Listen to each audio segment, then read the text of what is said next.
Supreme court ने हाल ही में जबरन धर्मांतरण और लव जिहाद के खिलाफ बनाए गए कानूनों पर गंभीर चिंता जताते हुए 6 राज्यों उत्तर प्रदेश, मध्य प्रदेश, गुजरात, उत्तराखंड, कर्नाटक और झारखंड से जवाब मांगा है। इन राज्यों में हाल के वर्षों में ऐसे कानून बनाए गए हैं जिनका उद्देश्य कथित तौर पर जबरन या धोखे से किए गए धर्म परिवर्तन को रोकना है, विशेषकर शादी के जरिए।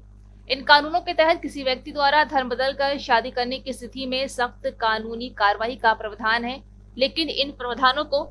लेकर कई संगठनों और मानवाधिकार कार्यकर्ताओं ने सुप्रीम कोर्ट में याचिकाएं दायर की हैं। उनका तर्क है कि ये कानून धार्मिक आजादी और व्यक्तिगत स्वतंत्रता का उल्लंघन करते हैं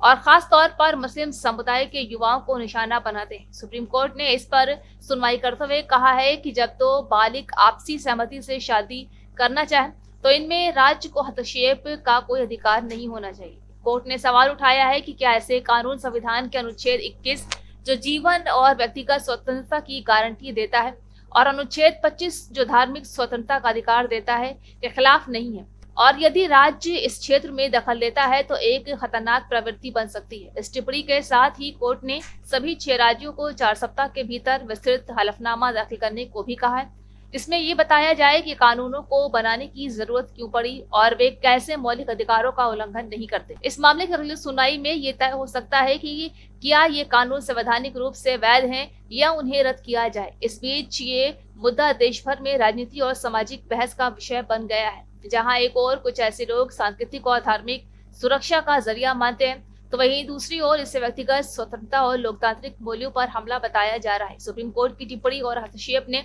इस बहस को और तेज कर दिया है और अब पूरे देश की नजर इस संवेदनशील मामले की आगे की सुनवाई पर टिकी हुई है।